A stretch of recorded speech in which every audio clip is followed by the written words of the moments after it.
Income from business का SC Mehrotra book से हमने सारे लॉन्ग क्वेश्चन कर लिए हैं। इस वीडियो में हम इलस्ट्रेशन नंबर 8 करने जा रहे हैं उसी बुक से।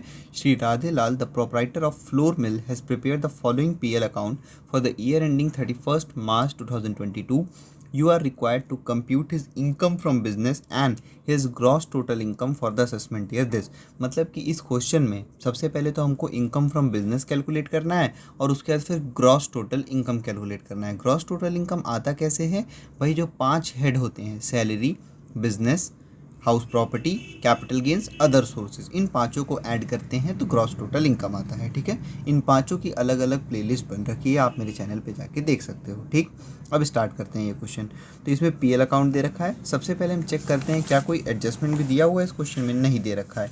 ठीक है, तो फिर सीधे स्टार्ट करेंगे, देखेंगे क्या पीएल अकाउंट में हम सीधे क्या करते हैं, नेट प्रॉफिट में ऐड करते हैं डिसअलाउड एक्सपेंसेस, यानी कि वो खर्चे जो कि बिजनेस से रिलेटेड नहीं हैं लेकिन पीएल अकाउंट में डेबिट हो गए हों, तो उनको हमको ऐड कर लेना है। और लेस क्या करते हैं, डिसअलाउड इनकम, वो इनकम जो कि बिजनेस से रिलेटेड नहीं है लेकिन पीएल अकाउंट में क्रेडिट हो गए हों। ठीक है, चलिए स्टार्ट करते हैं। टू ट्रेड एक्सपेंसेस बिजनेस का पार्ट है, अलाउ मानते हैं। इस्टेब्लिशमेंट चार्जेस, इस्टेब्लिश करने के लिए बिजनेस का पार्ट है, allow. Rent, rate and taxes, adjustment में कुछ भी नहीं बोला है तो हम मानेंगे ये रेंट, रेट और टैक्स बिजनेस से रिलेटेड था, अलाउ हो जाएगा। डिस्काउंट एंड अलावेंस, कोई डिस्काउंट दिया होगा इन्होंने उसका खर्चा, तो अलावेंस मतलब अलाउ हो गया ये भी। ठीक है, बिजनेस का पार्ट है। इनकम टैक्स, भाई इनकम टैक्स ये बिजनेस से रिलेटेड नहीं होता है, ये डिसअलाउड एक्सपेंसेस हो गया और ये ऐड हो जाएगा। ठीक है, फिर है टू इंटरेस्ट, कुछ नहीं लिखा है तो हम मानेंगे कि बिजनेस से रिलेटेड इंटरेस्ट कटा होगा। ठीक है, इसलिए ये भी अलाउ रहेगा। फिर उसके बाद है पोस्टेज चार्जेस, बिजनेस का पार्ट है, allow.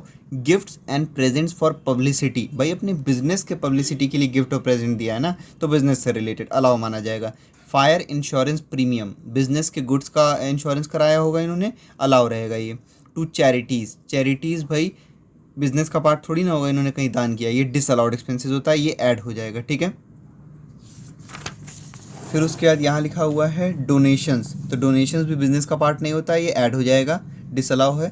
To repairs and renewals, business में रिपेयर रिन्यूअल कराए होंगे, कुछ नहीं लिखा है मानेंगे तो अलाउ, और ये इसका कुछ नहीं होगा। ठीक है, फिर टू ऑडिट फी, बिजनेस को ऑडिट कराया होगा इन्होंने, ये अलाउ हो गया। फिर नेट प्रॉफिट, यही तो सबसे पहले लेते हैं। ठीक है,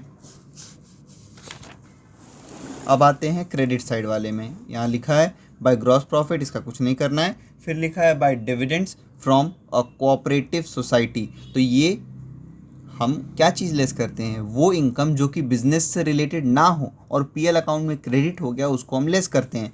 तो ये डिसअलाउड इनकम है, इसको हम लेस करेंगे क्योंकि ये कहाँ का पार्ट है, ये पार्ट है इनकम फ्रॉम अदर सोर्सेज का। ठीक है, अब यहाँ आ जाओ। रेंट फ्रॉम प्रॉपर्टी, ये किस हेड का पार्ट है, ये है हाउस प्रॉपर्टी का पार्ट, इसीलिए ये भी डिसअलाउड है और लेस हो जाएगा। ठीक है, बैड डेप्ट रिकवर्ड, ये चीज़ मैंने जो इनकम फ्रॉम बिजनेस का जो इंट्रोडक्शन वीडियो है वो आप चेक करना, इनकम फ्रॉम बिजनेस की प्लेलिस्ट में सबसे पहली वीडियो आपको मिल जाएगी, उसमें मैंने इसके बारे में बताया था कि जब भी लिखा रहेगा बैड डेप्ट recovered allowed as deduction in an earlier year, मतलब पहले के ईयर में अलाउ किया गया था इसको, तो इस बार भी इसको अलाउड इनकम मानेंगे, इसका हम कुछ नहीं करेंगे। ठीक है, अब ये तो आप समझ गए कि इनकम फ्रॉम बिजनेस में क्या क्या आपको ऐड करना है, क्या लेस करना है। उसके बाद हमसे कहा था ग्रॉस टोटल इनकम, तो देखो ये सब करने से इनकम फ्रॉम बिजनेस एक आ जाएगा। ठीक, उसके अलावा इनकम फ्रॉम अदर सोर्सेज का ये दे रखा है, ठीक, ये ऐड कर लेना, ये 2600। फिर है रेंट फ्रॉम प्रॉपर्टी, ये बहुत इंपॉर्टेंट पॉइंट है, ये मैं बार बार आप लोगों को बताता रहता हूँ। अगर क्वेश्चन में जैसे कि यहाँ पे क्रेडिट में लिखा होता by income from house property, तब हम क्या करते, इसको सीधे सीधे ऐड कर देते पीजीबीपी में और इनकम फ्रॉम अदर सोर्सेज में हमारा जीटीआई आ जाता। लेकिन जब भी लिखा रहे रेंट फ्रॉम प्रॉपर्टी, तो इनकम फ्रॉम बिजनेस में तो यही अमाउंट लिखोगे, ठीक है, लेकिन जब आप जीटीआई में लेते हो तो जीटीआई में रेंट नहीं लेते हो, आप पूरा complete income from house property लेते हो। तो इनकम फ्रॉम हाउस प्रॉपर्टी जैसे हमने कैलकुलेट करना सीखा है वैसे हम कैलकुलेट करेंगे, उसके बाद जीटीआई आएगा। ठीक है, चलिए अब इसको स्टार्ट करते हैं हम सॉल्यूशन देखते हैं 8 का। सबसे पहले computation of income from business, ठीक है, यहाँ हम लिखेंगे फॉर द असेसमेंट ईयर जो भी है वो, ठीक है। सबसे पहले लेते हैं नेट प्रॉफिट। इस क्वेश्चन में नेट प्रॉफिट कितना दे रखा है? नेट प्रॉफिट दिया हुआ है आपका 2,32,850। इसमें हम ऐड करेंगे डिसअलाउड एक्सपेंसेस, वो खर्चे जो कि बिजनेस से रिलेटेड नहीं हैं लेकिन पीएल अकाउंट में डेबिट हो गए हैं। ठीक है, तो अभी आप वीडियो को बैक करके देख सकते हो, मैंने पीछे बताया है क्या क्या यहाँ पे अलाउ है, क्या डिसअलाउ है। तो वही सबसे पहले इनकम टैक्स डिसअलाउ है। ठीक है, वो क्योंकि पर्सनल एक्सपेंस होता है। कितना है अमाउंट? 700, इनर कॉलम में लिख लो। उसके बाद है बाकी सब अलाउ है। फिर चैरिटी भाई दान किया इन्होंने, वो बिजनेस का पार्ट थोड़ी ना रहेगा, तो 375। उसके बाद फिर डोनेशंस, तो कहीं भी इन्होंने डोनेशन दिए हैं, ये भी बिजनेस का पार्ट नहीं होता है, तो ये हो गया 400। ठीक है, इन तीनों को आप ऐड करो, 700 प्लस 375 प्लस 400, ये हो गया 1475। और इसको ऐड कर दो नेट प्रॉफिट में, 232850, ये हो गया 234325, 2,34,325। ठीक, फिर हम लेस करते हैं क्या चीज़? डिसअलाउड इनकम, वो इनकम जो कि बिजनेस से रिलेटेड नहीं है लेकिन पीएल अकाउंट में क्रेडिट हो गया है। तो सबसे पहले यहाँ पे ग्रॉस प्रॉफिट दिया, उसको हम नहीं लेंगे। फिर है रेंट फ्रॉम हाउस प्रॉपर्टी, ये कहाँ का पार्ट है? ये इनकम फ्रॉम हाउस प्रॉपर्टी का पार्ट है, तो ये डिसअलाउड इनकम हो गया। कितना अमाउंट है? रेंट फ्रॉम 500 रुपीज़ है। ठीक है, फिर उसके बाद है डिविडेंड फ्रॉम कोऑपरेटिव सोसाइटी, ये इनकम फ्रॉम अदर सोर्सेज का पार्ट है ना, तो इसको भी आप ले लो 2600 रुपये, दोनों को ऐड कर लो, 2600 प्लस 500, ये हो गया 3100, 3100।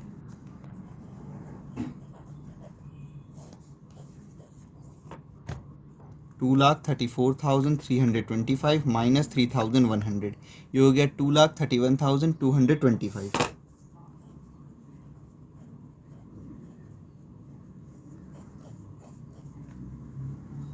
ये आ गया आपका इनकम फ्रॉम बिजनेस।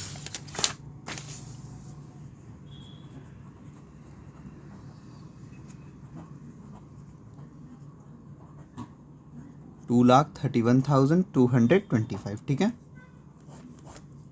अब हम कैलकुलेट करेंगे जीटीआई, लेकिन जीटीआई कैलकुलेट करने से पहले हम इनकम फ्रॉम हाउस प्रॉपर्टी अलग से कैलकुलेट कर लेंगे ताकि हमारे लिए इजी रहेगा जीटीआई में। ठीक है, तो आप पहले यहाँ पे, और कैसे हमें पता चला कि इनकम फ्रॉम हाउस प्रॉपर्टी अलग से कैलकुलेट करना पड़ेगा? क्योंकि इस क्वेश्चन में दिया हुआ था रेंट फ्रॉम प्रॉपर्टी। जब भी क्वेश्चन में लिखा रहे इनकम फ्रॉम हाउस प्रॉपर्टी तो उसको सीधे सीधे ऐड कर लो, लेकिन जब लिखे रेंट फ्रॉम हाउस प्रॉपर्टी तो फिर पहले income from house property calculate करना पड़ेगा। हेडिंग डालो, computation of income from house property. जो भी असेसमेंट ईयर है वो आप लिख लो यहाँ पे।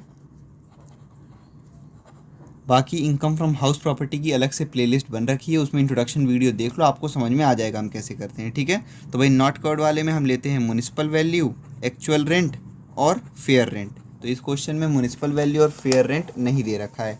एक्चुअल रेंट कितना दे रखा है? 500, यहाँ लिखो, यहाँ नील कर दो, तो 500। भाई इन तीनों में से जो भी ग्रेटर होता है वही हो जाता है हमारा ग्रॉस एनुअल वैल्यू। उसमें से हम लेस करते हैं municipal tax paid by owner, vacancy, unrealise rent, नहीं है तीनों, तो यही 500 क्या हो गया? Annual value. इसमें से हम लेस करते हैं डिडक्शंस अंडर सेक्शन 24। सबसे पहले क्या लेते हैं हम? 30% ऑफ एनुअल वैल्यू, तो 30% ऑफ 500, ये हो गया 150। ठीक, इसको लेस कर लो एनुअल वैल्यू में से, मतलब कि 500 माइनस 150, ये हो गया 350। ये आ गया इनकम फ्रॉम हाउस प्रॉपर्टी। अब हमारा जीटीआई आराम से निकल जाएगा। ठीक, अब हम लिखेंगे computation of gross total income. जो भी असेसमेंट ईयर है वो लिखिए आप यहाँ पे। ठीक, सबसे पहले इनकम फ्रॉम हाउस प्रॉपर्टी कितना आया, अभी हमने कैलकुलेट किया 350। फिर इनकम फ्रॉम बिजनेस, वो भी हमने इस क्वेश्चन में कैलकुलेट किया है, कितना आया है 2,31,225। फिर उसके बाद है डिविडेंड, तो वो कौन से हेड में आता है, इनकम फ्रॉम अदर सोर्सेज में आता है। ठीक, यहाँ लिखो आप dividend from cooperative society. Dividend का अमाउंट कितना है 2600, और कुछ है नहीं, सीधे इसी को बाहर लिख दो। ठीक, ऐड करो तीनों को अब आप, 350 प्लस 2,31,225 प्लस 2,600, ये हो गया 2,34,175। ये क्या आ गया, ये आ गया आपका ग्रॉस टोटल इनकम।